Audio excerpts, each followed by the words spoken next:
Hello, everybody, and welcome to episode 55 of Comic DNA. And as promised, this is going to be one of the new episodes, kind of venturing into some unknown territory here, doing a little extra stuff. We're not talking about a book today. Instead, I am joined by comic creator Thom Hotka, and we're just going to kind of hang out and maybe talk a little insider baseball, talk about comics, whatever happens. But, Tom, thank you for agreeing to do this. Of course. Thank you for having me, sir. I'm happy to be a guest. Yes, well, I'm happy to have you, and I actually had a very specific reason why I wanted you as like the first guest in this kind of new format of podcast that I'm doing, where I'm trying to reach out and talk to more creators and kind of like make those not just business connections, but I'm trying to be friendly and meet people. Yeah. And because like you meet a lot of people at comic conventions, but you don't always have time to really like sit and talk with them, Mm-hmm. and because you're working a lot of times. But I really wanted to kind of have you on and talk to you about stuff, mostly because I think it was maybe about a year ago at this point. I can't believe it's been so long. But you made a very nice video review of one of my comics, Zero's Heroes, that you had picked up from a convention. And which I probably had picked up maybe a year or so before. Yeah. I have a box of books that I've gotten, at cons, just traded with other creators and whatnot. And I've probably only read maybe 10-15% of it. Like, it really piles up, like it's really hard to get to. I'm glad I'm not the only one, because like that segment that I do, like it's literally, I have a box labeled Conswag, which is just full of comics and stuff that I haven't read yet. Yeah, exactly. But you read my book, and you gave it a very nice review, and I was really thankful for that. So that is nepotism, and sucking up is the best way to get onto podcasts, I think. Yes, it's finally paying off. Yeah, lesson learned. All 10 of my listeners now are going to be turned on to Thom Hotka. But no, we had traded books a few years back. Like, we've run into each other at a few cons. I'm from St. Louis, and if I recall correctly, you're from Iowa? Yeah, I'm from Des Moines. All right. Well, why don't you give me a little description of like how you've been making comics, how long you've been making comics, and tell me a little bit about your book Nextuus. Okay, sure. Yeah. So yeah, I've been making comics probably since I was a little kid. But I've been doing online webcomics since I think when I was just out of high school, so like 2005, 2004, 2005. And yeah, the comic book I'm currently working on is called Nextuus: The Search for the Ocean Shard. It's a sci-fi adventure epic that I've been doing for 10 years at this point. So I started in December of 2006. Wow. And yeah, it's been trucking along all this time. I'm currently doing 3 pages a week, and that's what's helped me kind of like keep the story moving. I think starting out, I did very few page updates. Yeah. But yeah, so by the time this comes out, I will surely have passed 1,000 pages, which is great. And yeah, so I don't know. That was brief, but I think that was. Yeah, no, and that's a good introduction. I noticed that you do post pages online, like I see you post them on Facebook, but I'm not the type of person who really reads a lot of online comics, even though I have comics online too, but I am just somebody who likes reading a book. And so, and like like we were talking about, like I've had your book sitting in my box for a while, and I finally had to sit down and read it because I can't talk to you on this podcast if I haven't read your book. So I did.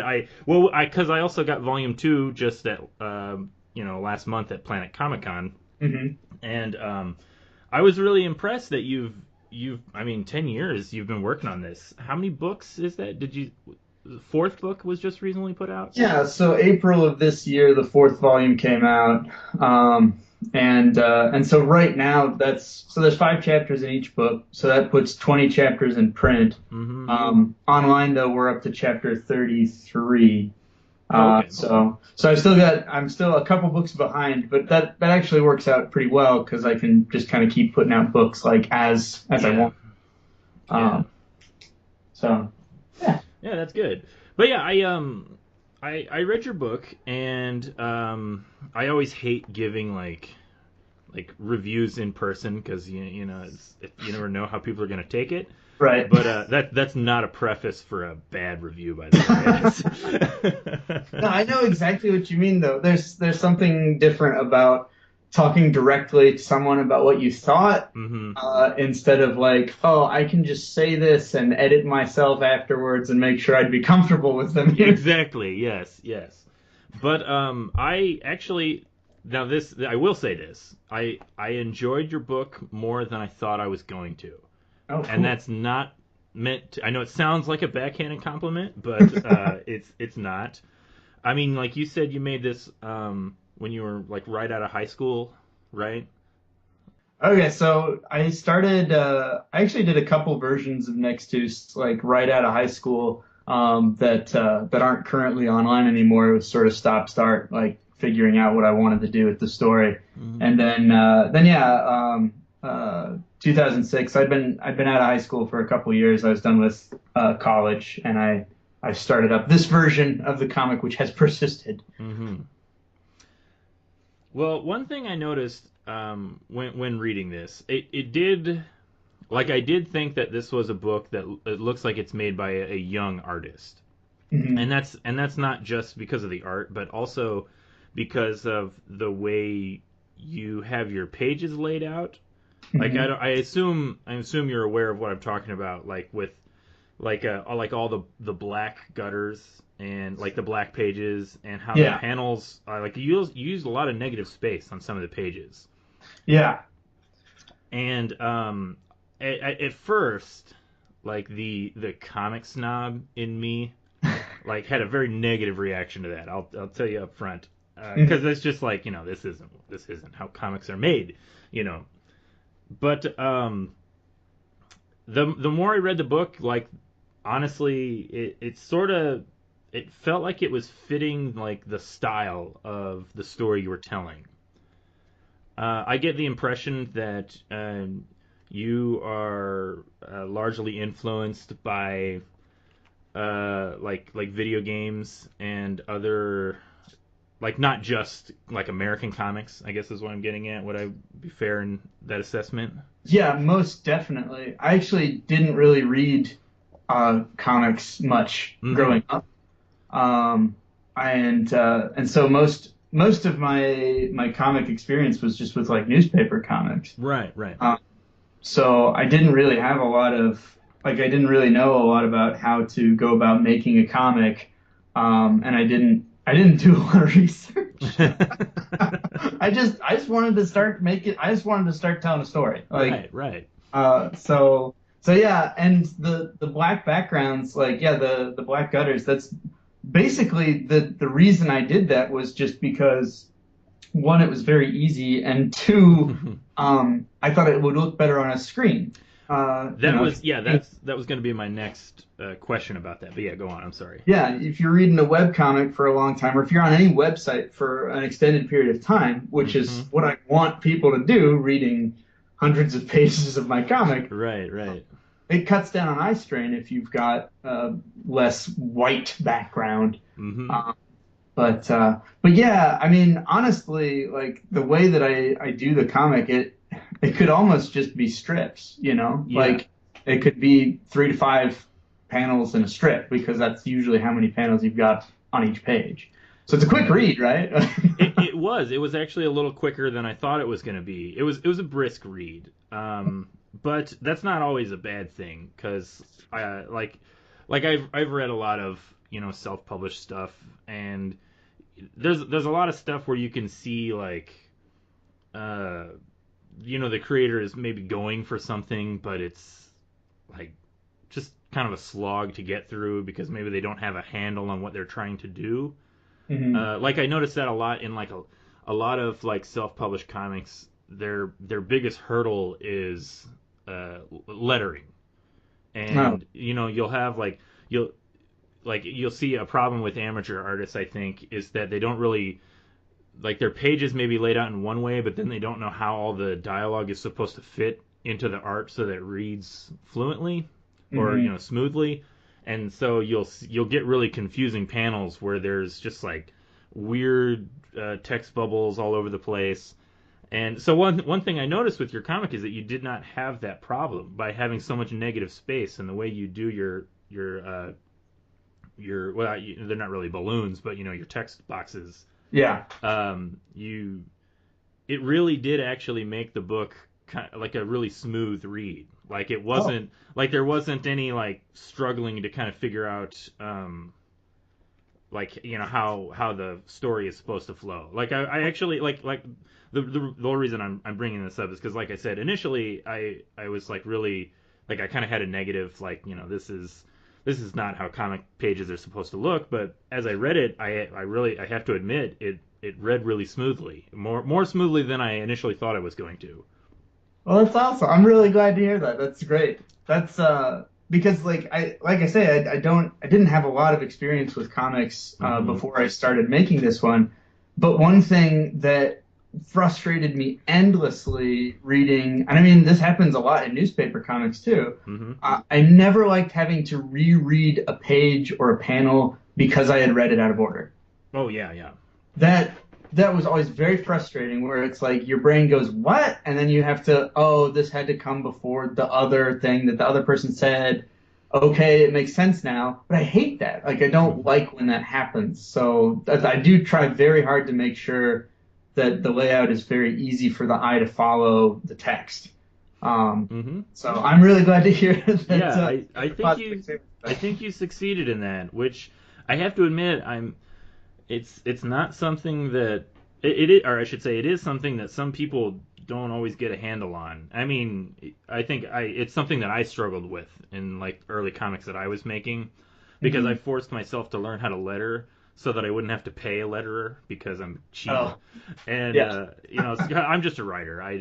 don't do any art, but I'm cheap, and so I forced myself to learn how to letter, and some of my early lettering was rough, and and I think I've got a better handle on it now. Like I'm glad that I forced myself to learn how to do it because I think it helps me uh, like have a clear eye on how the page is supposed to look. Like when I'm writing a script, when I'm writing a script, I'm thinking to myself like this is a lot of text. I got to figure out how I'm going to put this on this page, that kind of thing.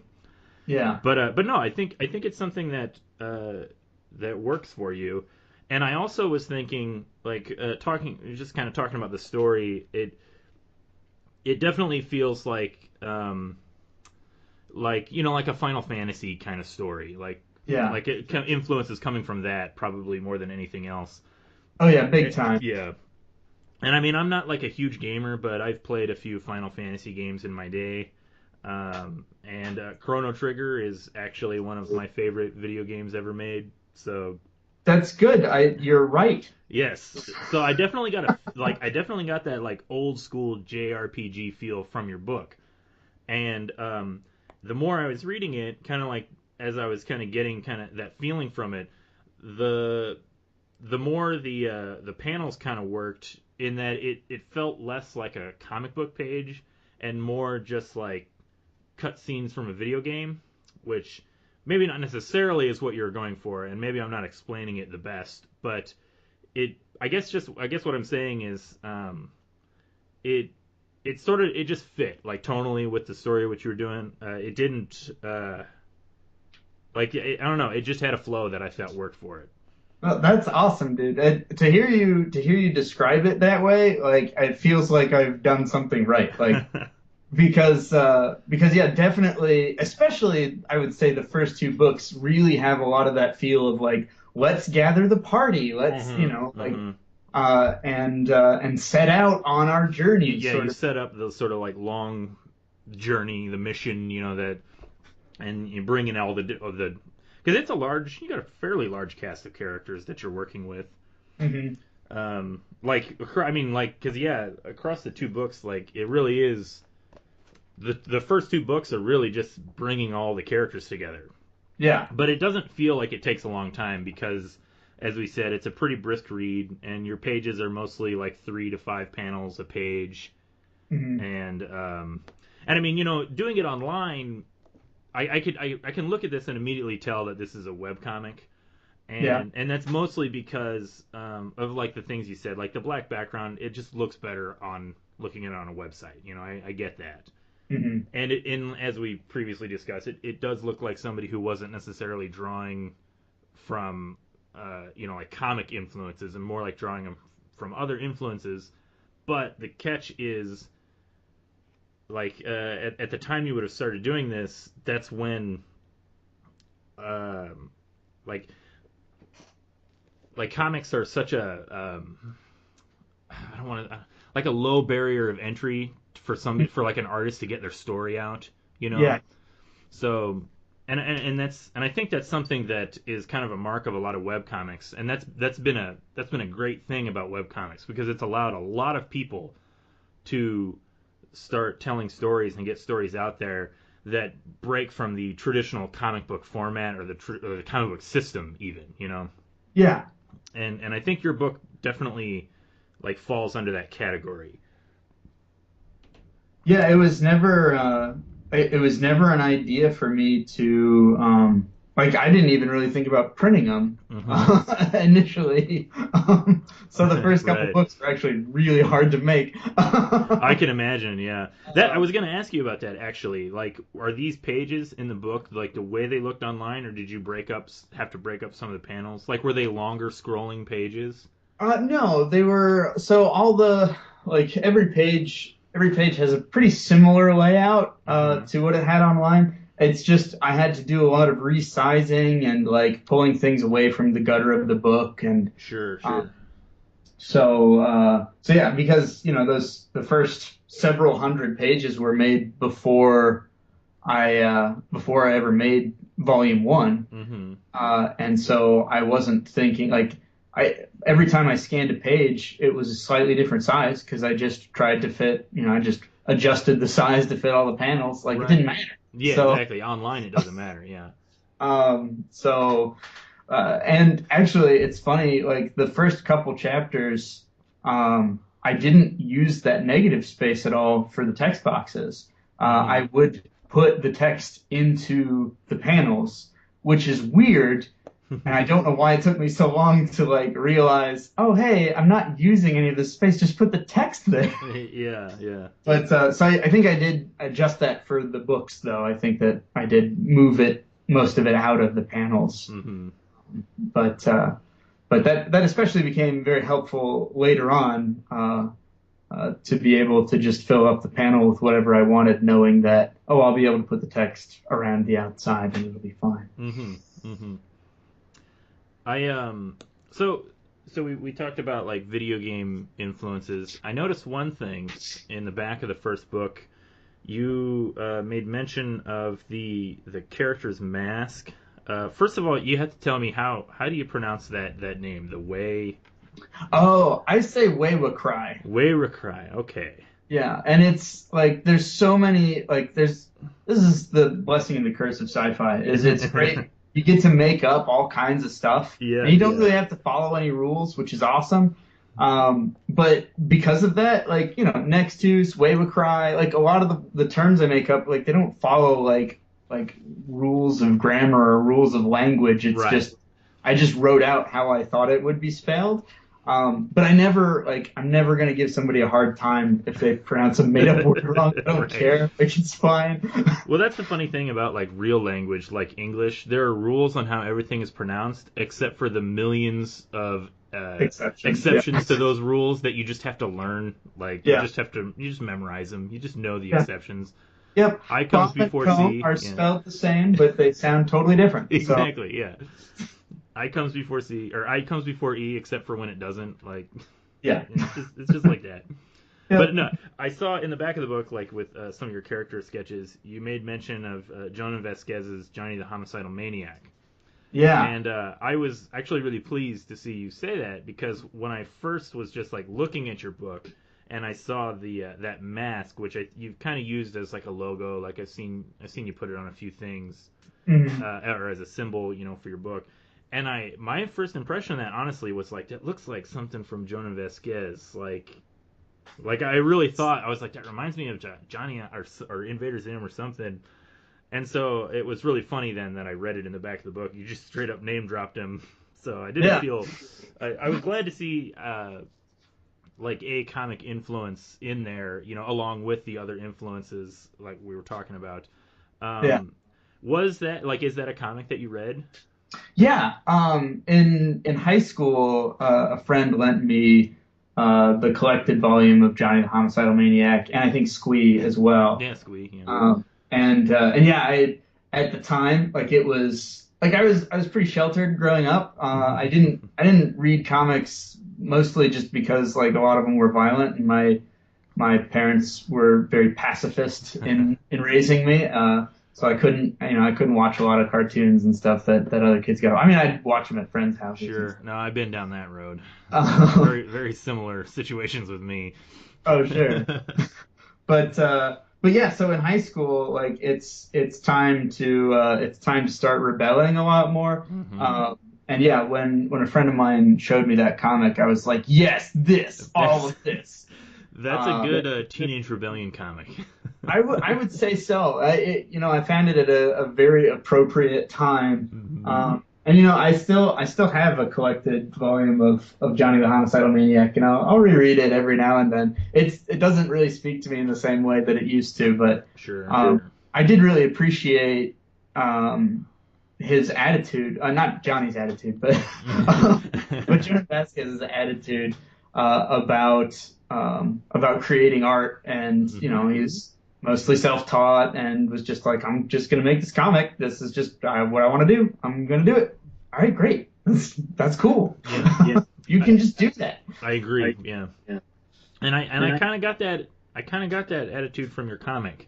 Uh, just again, like I said, maybe it's a mix of just not having any real formal understanding of how comics go, like you were saying, like you just didn't read a lot of comics. But I'm kind of a punk rock guy. Like I listen to a lot of punk rock, and I really enjoy the do it yourself ethos. Hmm. At times, so I can enjoy a lot of things that might not necessarily be mainstream or be held up as like this is what a thing is always supposed to look like.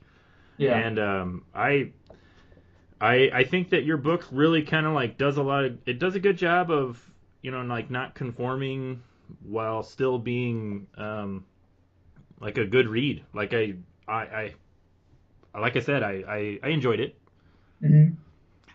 But I did want to so you were talking about how you were putting it online and you hadn't really given much thought to printing it.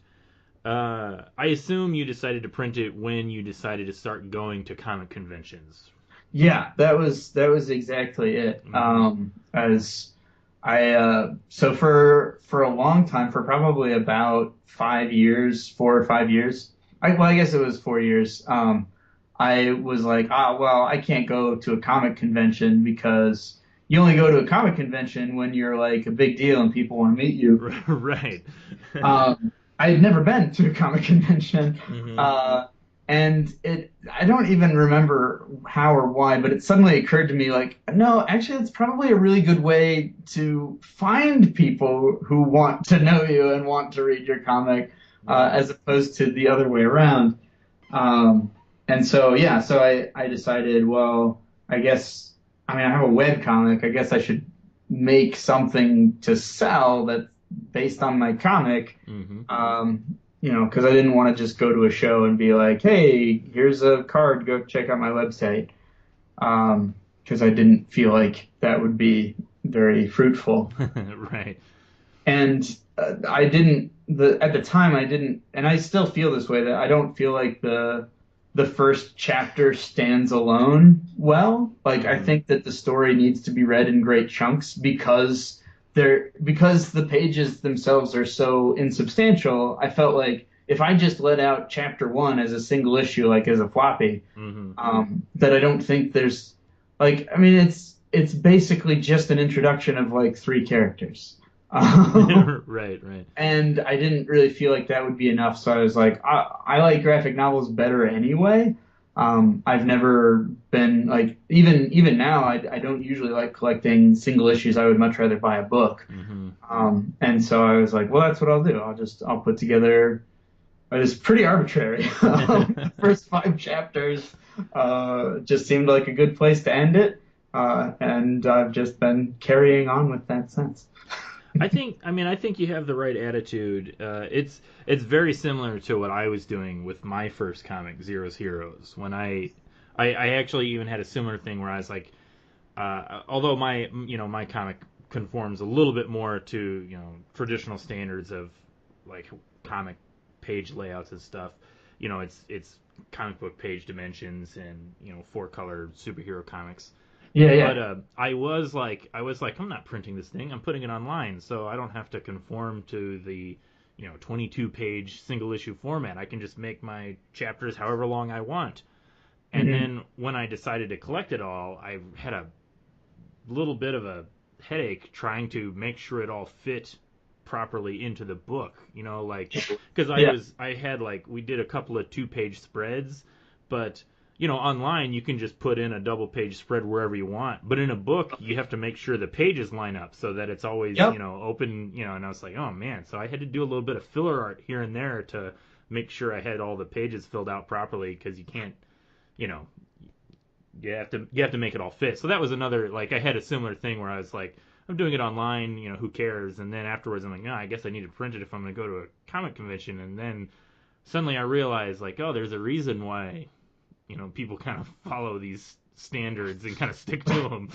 Right. Yeah. Yeah. That's something that I was actually just talking with my wife about the other day is when you're winging something, like when you're just like, I'm just gonna do this, and I don't really have a mentor, and I don't really have someone who's done what I'm doing before me, like Hmm. exactly. There's a lot of stuff that you really just kind of gotta like you got to stumble over things to Yeah. realize, there's probably a reason why other people do it that way. Right.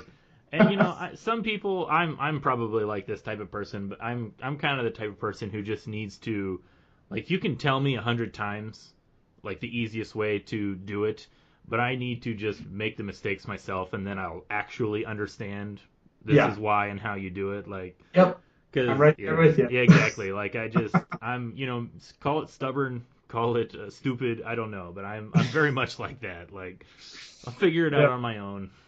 Yep. Independent. That's what we'll Independent, call yeah, it. There we go. yeah. Like a That was cat who just rolls off the counter and then good. pretends I meant to do Yeah, no, I was just testing that.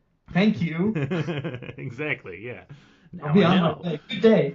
Exactly. But so when did you start going to conventions?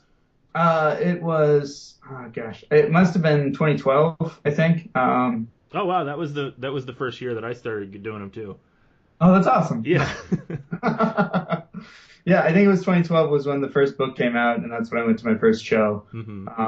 And I actually tried to do a lot of shows that first year, uh, and yeah, I learned a I lot. I did the same thing. I was like, I'm gonna start going to cons, and I started lining up all these shows that I was gonna do, and then I realized I was spending way too much money going to conventions, and like my initial estimates of like what I was gonna sell was pretty far off. And I don't think I had like naive, overly optimistic estimations either. But like it's something that you learn when you do Oh start yeah. doing conventions. Well, and there's that attitude of like, well, you got to be prepared for success, Exactly, yeah. like yeah, I might only sell like a couple books, but I want to take at least a dozen or more with me because like, what if there's a rot? What if they do really well? Like, Exactly. yeah, Yeah, exactly. Yeah. yeah, So then you start carrying around like hundreds of books and you sell like five, and yeah, it really really gives you a perspective. yep, it does. Yeah, absolutely. Uh, so you're from Iowa. Do you mostly just do shows in the Midwest? Have you ever traveled to any big shows? No, I pretty much stick to the Midwest. I don't. I really actually don't like traveling that much. Like I'm a homebody, so Oh I'd man, I much hear you. much rather be at or around home if I can help it. Hmm. So yeah, the furthest I've probably gone for a show is St. Louis, Missouri. Um, and yeah, so I've gone as far as that south. I go to Kansas City a lot. I go to Omaha a couple times, and the Twin Cities, Minneapolis, St. Paul. Oh, okay. Actually, no, the furthest I went for a show, I guess I forget sometimes. It was such a weird show, but I went to a show called Space, Oh which yeah, was space. yeah, which was really like it was a great show, but it was in Ohio. Yeah, So I've it was been like wanting to go to that show. I liked it. Did you I have wish Did you have a good show at space?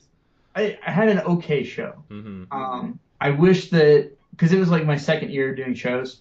I wish that I had waited or that like I don't know. I don't want to go that far again. Like, I know but what you mean. Yeah. but it's something where I feel like if I was a little bit better at like being a salesman or at pitching my comic at Hmm. the point that I went there, I might have been able to do a little bit better because I mean that it was an indie author expo is what Right. Right. Space is, and so they didn't have a huge crowd, but everybody who went there was interested in indie comics. Right. Yeah. So it's great. That's why I've been wanting to do it. Like Yeah.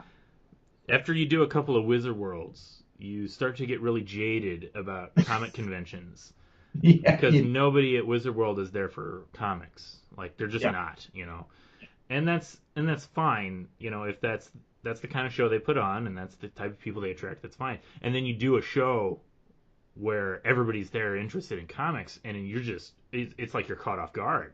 Yeah. Yeah, Yeah, it's wonderful. yeah, exactly. It's really nice. That's why it was like I did C2E2 my first year, and C2E2 is a very good show. Um, and it was like that where I had done a Wizard World and nobody was interested in comics, and then I did C2E2 and like there were so many people there that were interested in comics. And C2E2 is a huge show. Like it's as big as a Wizard World. It's not like a tiny little like alternate comics expo. No disrespect to space. It's a show that I really want to go to.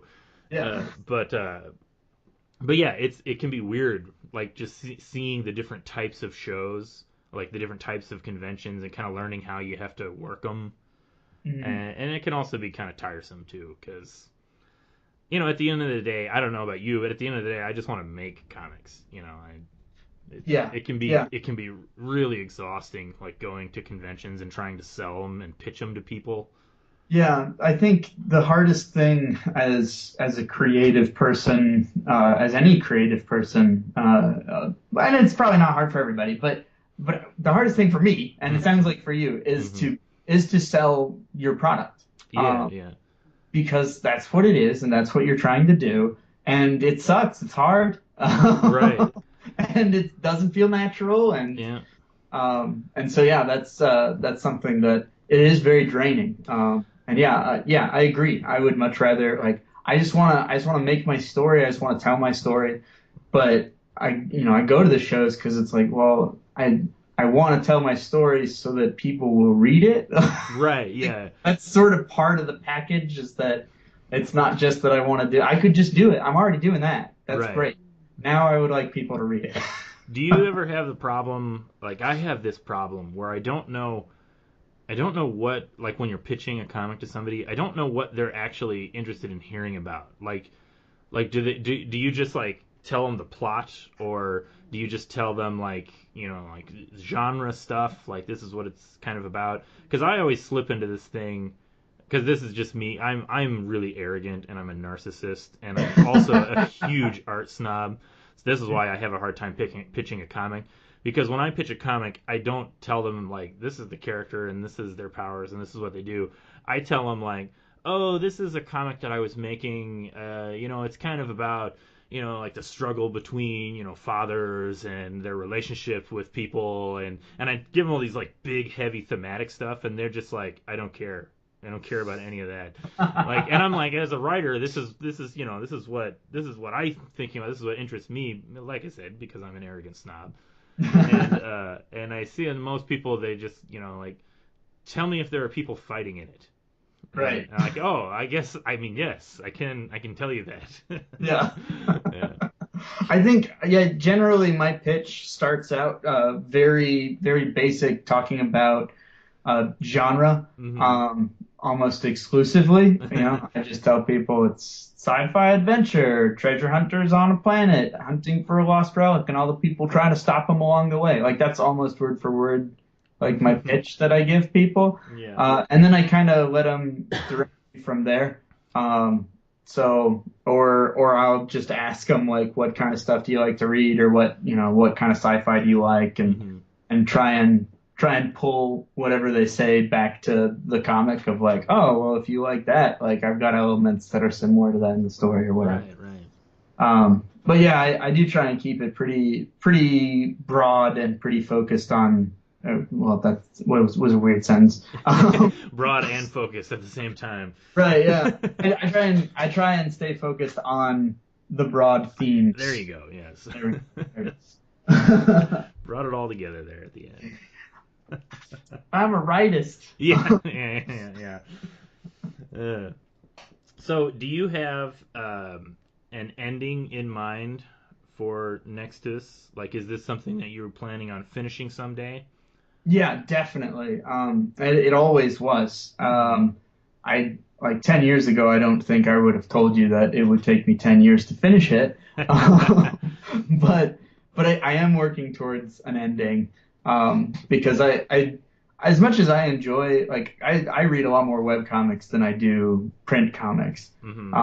And as much as I enjoy webcomics that seem to go on and on and on, and don't really seem to have an ending in sight, I think that a good story should have an ending.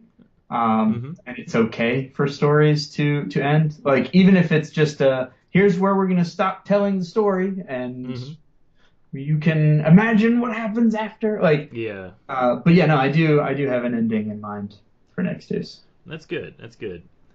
Yeah, because that was something like I had a similar thing when I was first coming up with ideas for doing Zero's Heroes. And the only reason I keep drawing comparisons to Zero's Heroes is because it was the first comic that I did, and I was also doing it online, and we were probably doing it at a very similar time.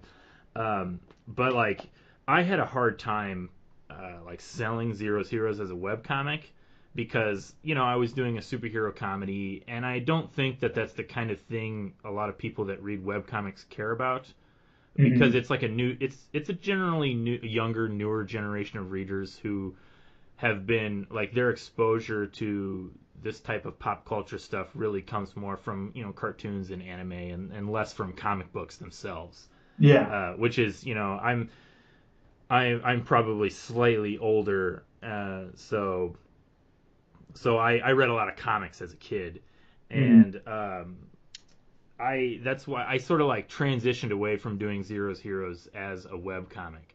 But one of the ideas that I had with doing it, one of the reasons I wanted to do it as a web comic was because of this idea of like it can be a long story, and I can kind of just serialize it online, and if people like to read it, I'm guaranteed to be able to do it for at least a little bit amount of time. Like I wouldn't be afraid of like telling a short story and then having it be really popular and then not knowing what to do after I became popular, which Right.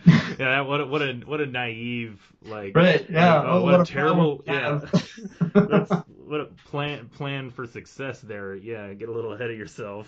Yep. But I think we all do that though. I think I think that just happens. Yeah, naturally. Yeah, I think so. But I'm really impressed, to your credit, sticking with it, for that long. Have you found much, like, do you have like a regular reading audience for your book?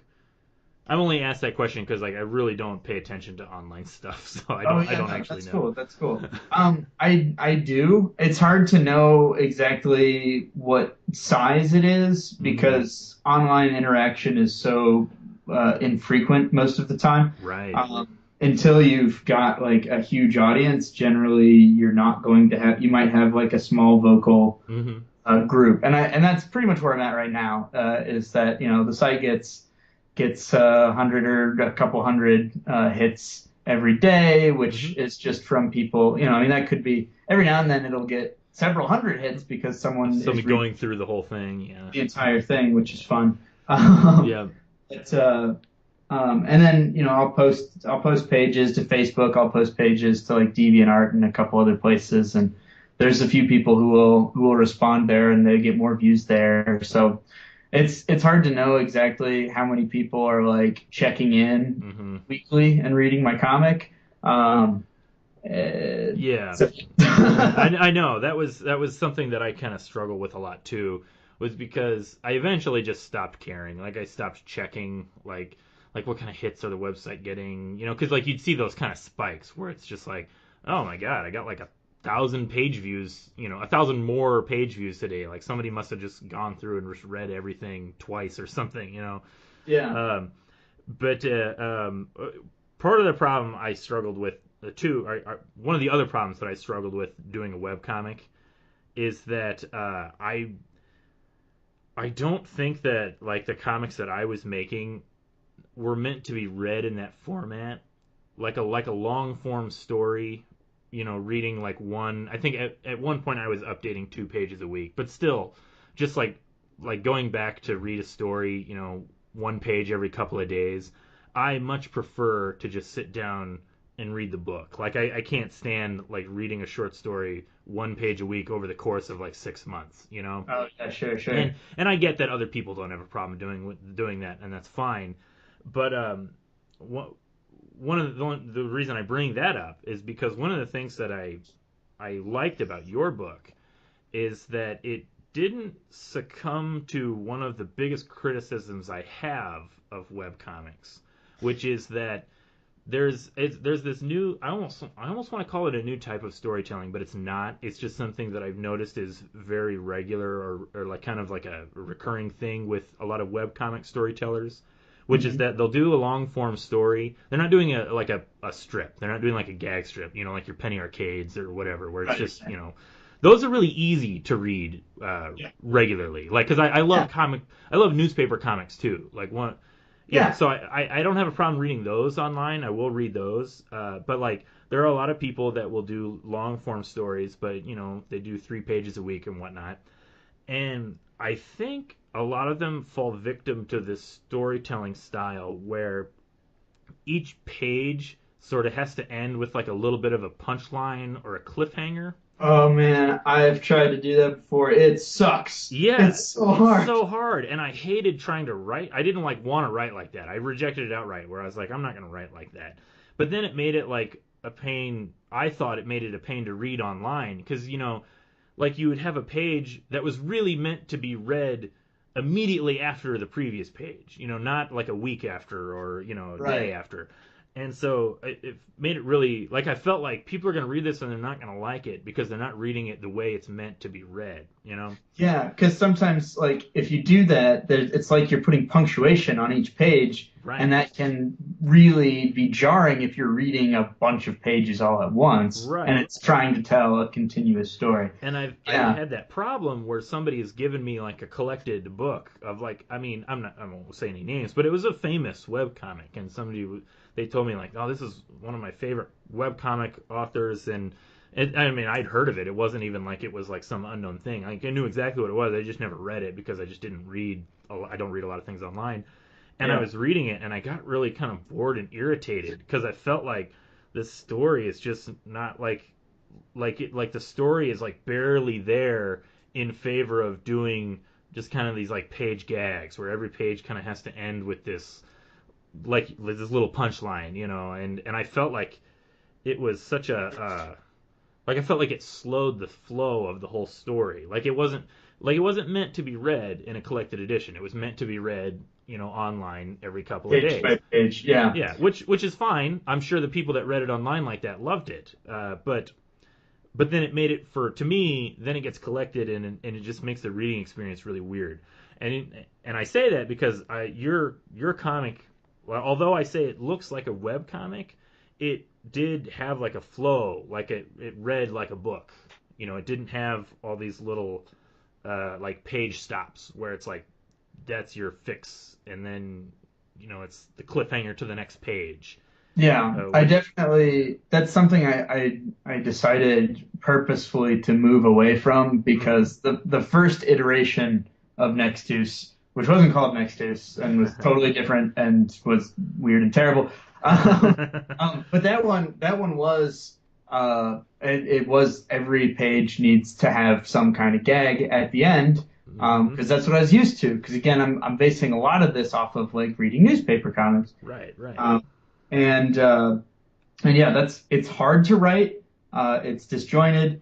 And I was like, I decided I wanted to tell a story and not just make a comic. hmm Um, and so yeah, so I felt pretty strongly about just making it like I try to have complete thoughts on a page, but Sure, I sure, yeah. don't want it to yeah, I don't want it to be that each page has to have kind of a finality to it and a Right. joke of some kind.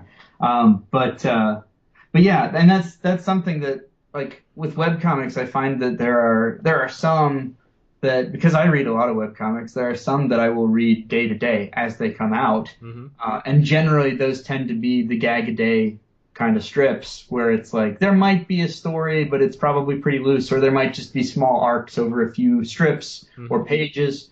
But those are much easier to just consume as they come out. Whereas there are other stories where it's like a big, long, sweeping epic, and sometimes I'll read those page by page, and other times I will let them go for a few months and Right. come back and read them in chunks. And I think that's how a lot of people consume web comics is they let them build up and then chunk through them. I think they do too. Which again, that's perfectly fine. Yeah. Like I'm not making any judgment call on that, but I do. That's why I said like one of the things I liked about your book, maybe this kind of goes into why I said that I liked it more than I thought I did or would, was because although it looks like a web comic as we discussed, I Mhm. thought it read like a book. It didn't read like a web comic, which I was not just a relief, but I thought it was done really well. Like there was clear and solid storytelling. Cool. That makes me feel so special. Thank Well, yeah. I don't yeah.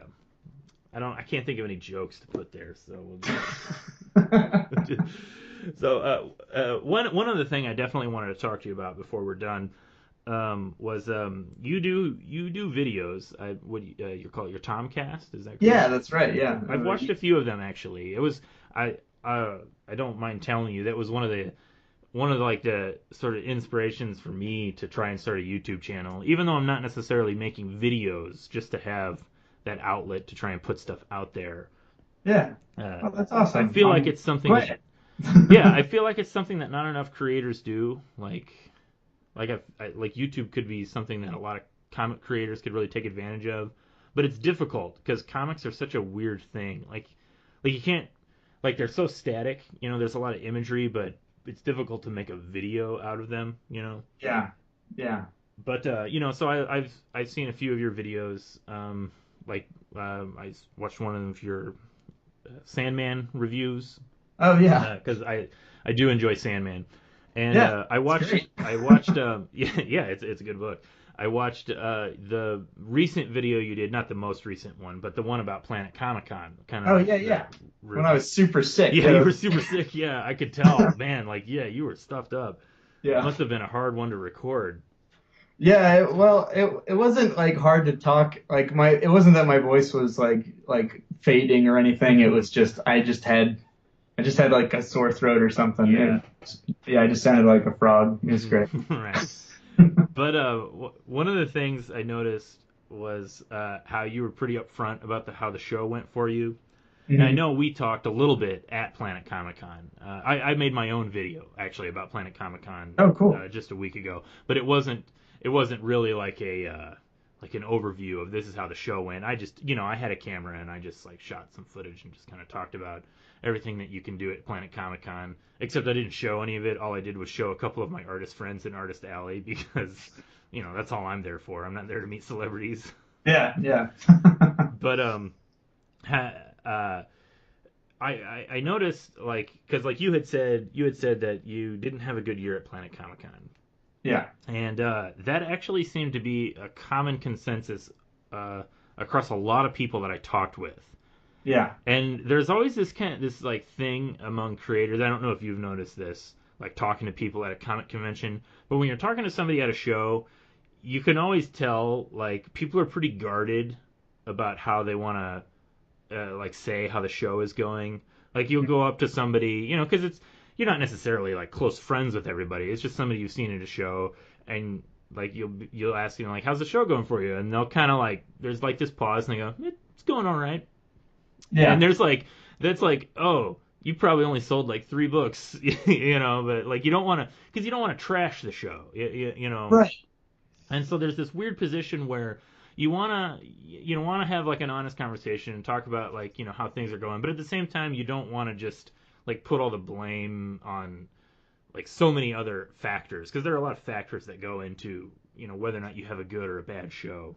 Yeah. But it can be hard sometimes to kind of get that information out of creators, especially during a show, of like Yes. whether or not the show's going well or bad for them. Yeah.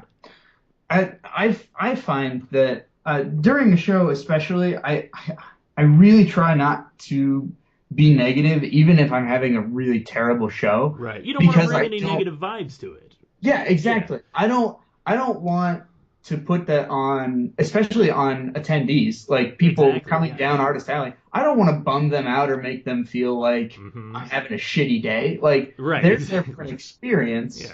So it's my job to make sure that I'm a positive part of that. And also, if I'm feeling like, and I don't know if I just swore. I'm sorry. I don't know. That's fine. Yeah. Um, but if I'm having a really bad day, I don't want to. I feel like if I'm putting out negativity, if I'm pissed off, I don't want somebody to know that when they come to my table Right. because Absolutely. who wants to buy from some guy who's like, oh, I don't even want to be here. This sucks. Like, Exactly. Yeah. And people pick up on that too. You know, oh, for like sure. absolutely. I know. Um, So that becomes it becomes like this like almost this minefield, you know, like when you're talking to other creators of like how much info do you want to give out? Like you don't want to just like because you don't want to just say like, the show's not been that good for me, and then have somebody else be like, oh my god, I know, and then just start unloading on everything. You don't like you yeah. said, you don't want to just like bring out a lot of negativity. Yeah. But so Planet Comic Con this year, the common consensus among most of the people that I talked to was that it was not a good year. Yeah. And I think there are a Same. lot of reasons for that. I don't mind telling you, you know, after the fact now that we're not at the show and we don't have to, you know, put on appearances trying to sell books. Yeah. I don't mind telling you that I did like half of what I did like the previous 2 years. Yeah. Like it was a I sharp drop.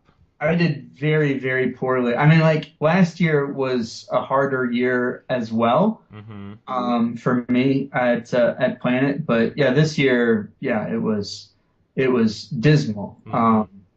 And yeah, there were, like I said in the video, there were a lot of contributing factors to that. I'm changing up my product, like what I'm trying to push, and so I'm still not totally comfortable with that, and I'm taking off the table a lot of the unrelated merchandise that sold well but didn't have anything to do with my comic. Mm-hmm. And so, like, so there were, it wasn't just that the show, was bad for creators, but I do think that the show was bad for creators. Yeah, exactly. I kind of had the same thing where like there were a lot of personal reasons I think I could have done better.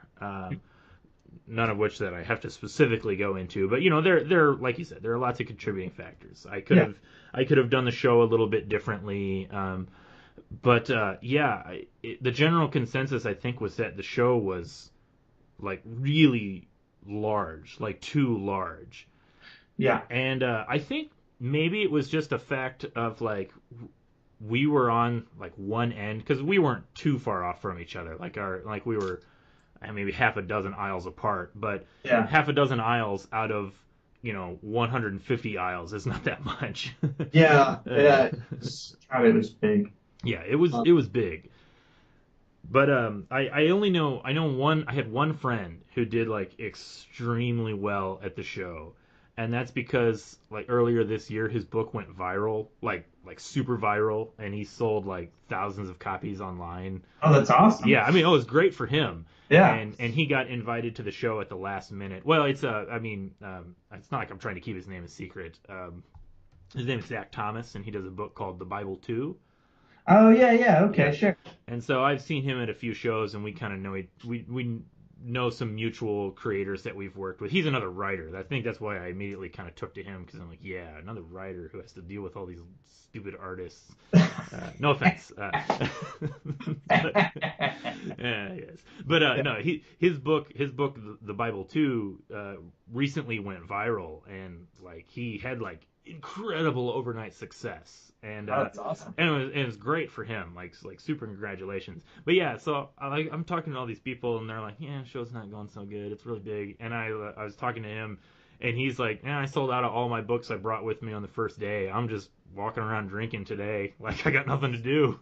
Wow. And I was like, you, Yeah. congratulations. Yeah. You know, so So I'm happy. so happy for you. But no, really, I am. It's awesome to, it's awesome to see him, his book take off like that. But yeah, other than like a freak, occurrence like that of having your book go super viral, which that's such a hard, like you can't plan on anything going viral. That's the whole point of going viral. Right. Yeah. But It's not something a you. lot of the self-published guys that I talk to, friends that I have, and artists and writers, and artist writers, it was a pretty general common consensus. And I think the idea is that like every year, like I've been going to Planet Comic Con since 2012, I think, the first year that I started doing cons, Yeah. and every year it's gotten bigger. Yeah. And every year it's growing and it's growing and it's growing. And I think it finally hit that tipping point where the convention is getting bigger, but the crowd isn't. And Yeah. it's like the same size crowd, but now there are more people. Like there's more vendors and more vendors and more vendors. And so just walking across the floor, like to go in and out, like of the building, like is exhausting. Yeah. Oh yeah, for sure.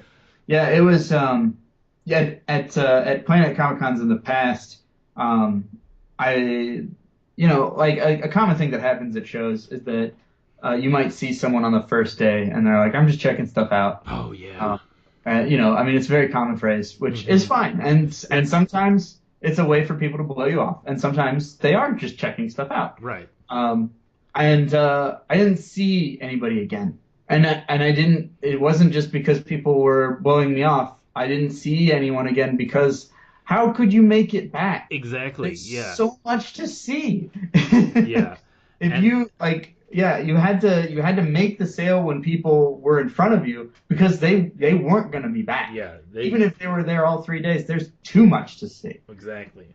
It was the same thing. Yeah, you hear that first day you don't expect to make a lot of sales because it is a lot of people just kind of want to scope out the con, and a judicious con attendee doesn't want to just spend all their money on Friday because they're planning on being there for the whole weekend. They got lots of stuff they want to do.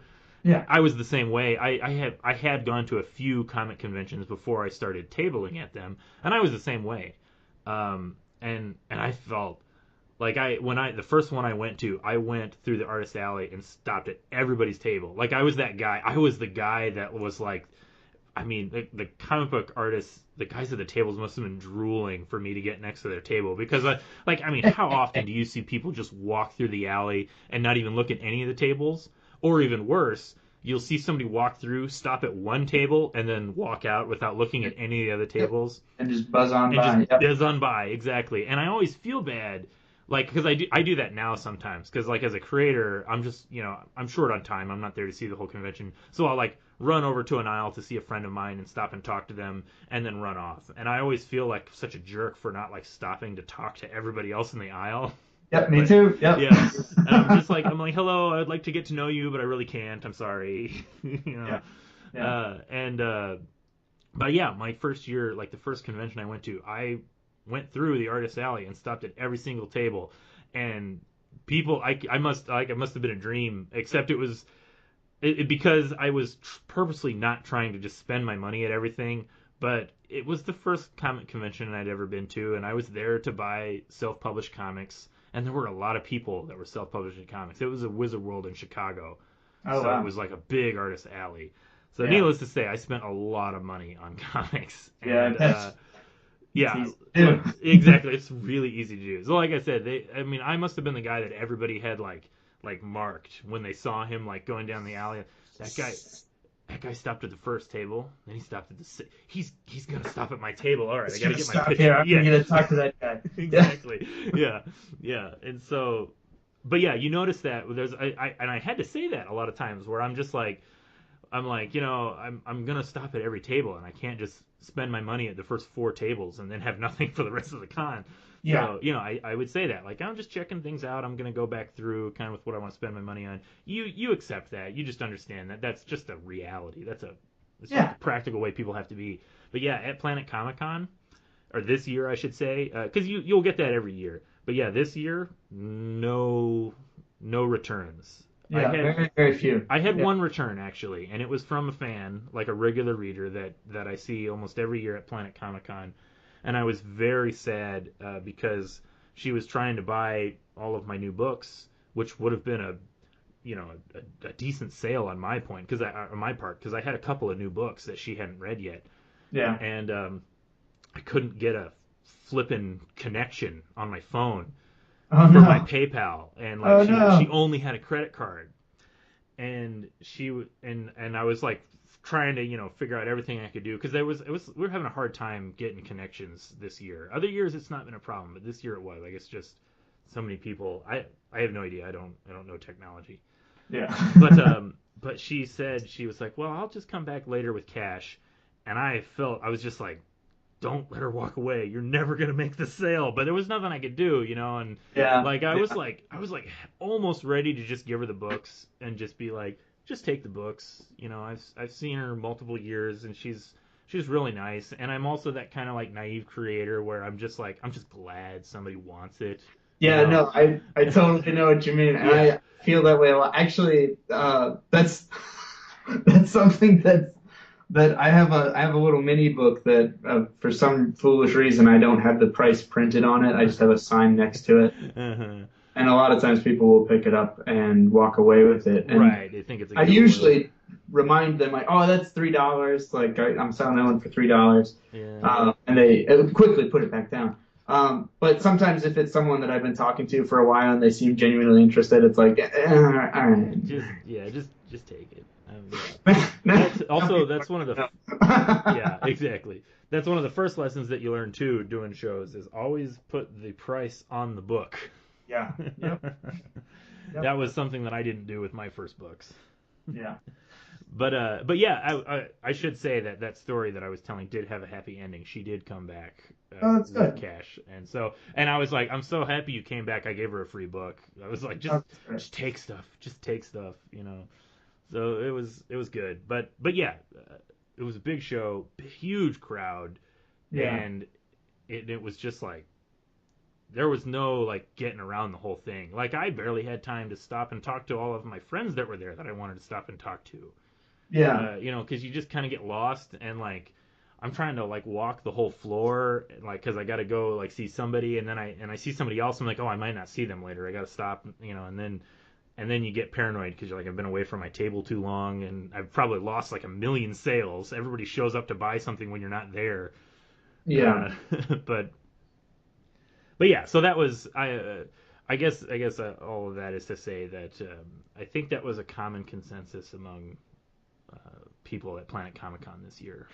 Yeah, and it was a negative enough experience for me that I really like the Tomcast, like as a vlog is something that I usually use to just like keep myself accountable to projects. Like, Mm-hmm. hey, I'm gonna try and get this done, and I'm telling the internet, so I have to do it, so I don't lie to the internet. Right. I think that's a good idea. Yeah, like it's basically like forced accountability, but I do sometimes just use it as kind of like a personal journal of just how I'm feeling about things. So especially with a lot of shows, I'll do a quick like retrospective. And in the past, I'm often not as frank as I was Yeah. with that video. And actually, I just put out last week. I did one for SpringCon for Minneapolis St. Paul Mm-hmm. show because it was similar to Oh, to okay. Planet. And so a lot of times I'm very vague, and I'll just say, like I'll focus on the positive things that happened. Um, but I really felt like I don't know, like I've had a couple good shows this year, but Planet was, I mean, it's just usually something that I can at least count on. I'm gonna at least make a couple $100. Like I'm gonna make at least a couple $100 in sales, and I just couldn't, and I was Yeah. trying so hard, and it just really felt like a failure, and I was just like, I need to talk about this in some way. It's Um, difficult, isn't it? it Because there's not a is, lot of people to talk to about it, yeah. Because like your fans don't care really.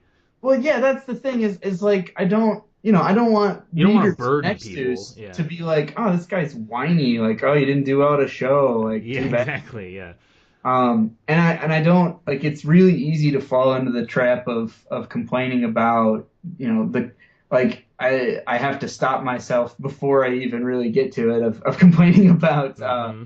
about the people you see succeeding at a show like Oh that. man, yeah. Um, Yeah, I know. Because there and are always going to be people that do well.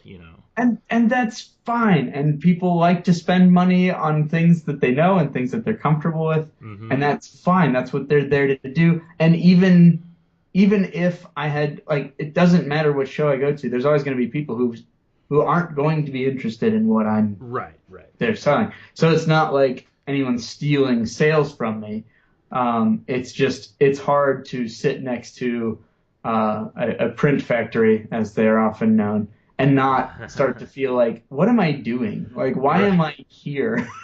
That seems to be that's sort of the hot topic slash elephant in the room that nobody wants to talk about. I've noticed like there's something bubbling with this whole print wall thing, and we don't necessarily have to get into it right No, now. We've been talking for an hour, it's but again like it's a market that people are taking advantage of. That's fine. exactly, yeah, The people who want to buy that stuff aren't going to be interested in buying what I'm selling, and that's fine. right, It's a layer of added distress yeah, when I'm having to work so hard to make so few sales, hmm and other people aren't. And like we don't have to get into that because I don't want to equate that. I don't want to be like it's their fault or be mad at them for that. right. It's kind of an unrelated thing, but it's just a little bit like a twisting of the knife. Just a little bit, yeah. It's Yeah, frustrating. and so yeah, like so there were a lot of things that I really felt like I needed to talk about, and usually I'm pretty vague about details, but I want to improve and I want to learn from this, and I want to be able to come back because sometimes I do review the Tomcasts of like, okay, what did I think about this show last year? Hmm So I want to be able to know, like, how was I feeling about this? What did I think I needed to do, so that I can build from that. Right, right. And if it helps somebody else, great. Yeah. That's not really what I'm setting out to do, but I like to think that maybe it could be useful to somebody of like, oh, okay, here's a thing to watch out for. Here's a thing I should think about doing. Yeah. Yeah.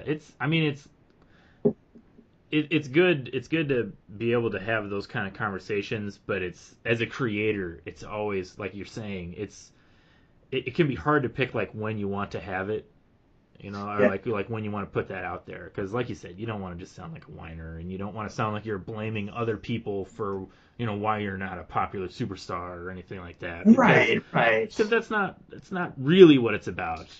Yeah. Because there are, like as we said, there are so many different factors that go into it, and we could do a whole episode just on like how do you work a con, you know what I mean? And there are lots of people out there that have great advice, and they do, you could find tons of blog articles and think pieces, on how to set up your table, and these 10 things you have to do to succeed at a convention, and all that stuff.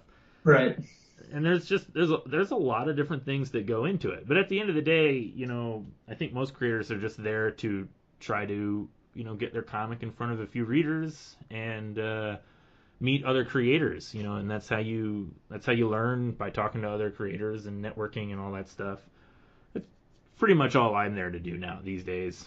Oh yeah, for sure. I mean, yeah, everything that I do at cons has pretty much just been learned from seeing what other people are doing at Right. cons. Yeah. Exactly. Yeah, every change I've made to my setup or to my Mhm. pitch or whatever it is has pretty much just come from, sitting next to somebody else who does something a little bit differently or walking around and seeing like, oh, a lot of people are doing this. I like that. I think I could make that work. Mhm. Yeah, so yeah, it's still probably the best place to go to learn about selling your own book. Is Yeah. to I go and see how other people sell their own book. I think so too, and I do think that like at the end of the day, like we were saying, I'm certainly this type of person. Like I could read 100 articles, think pieces and blog posts and Facebook and Twitter rants about the way comic conventions go. But I am the type of person that there's really no learning experience like just doing it, Yeah, and you will never really figure it out until you just do it. And I think that also kind of segues into like when people ask like how do you make a comic, or they want information, like what do you have to do to make a comic. And I get it now why the answer from professionals is always just do it, because yeah, that's how you'll learn. You yeah, you just learn by doing. yep, yeah. I couldn't agree more. Exactly.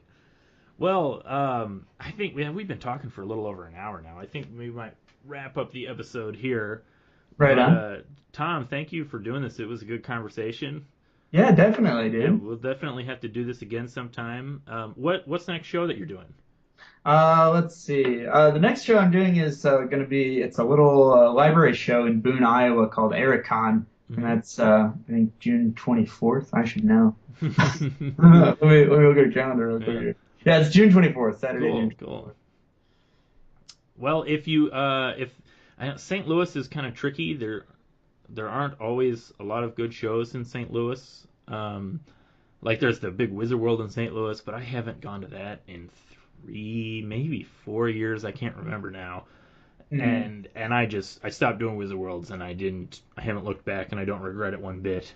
But Yeah. there is a small show at the St. Louis Library in the fall called St. Louis Small Press Expo, Oh, and the cool. focus is on like small press books. So it's a book focused show. So that's always a really fun show to do. So that's the next one I'll be doing. I think that's in like September. But yeah, if you are ever in St. Louis doing a show, feel free to stay with me. I'll offer you that invitation right now. Oh, much Save appreciated. save you on some hotel fees.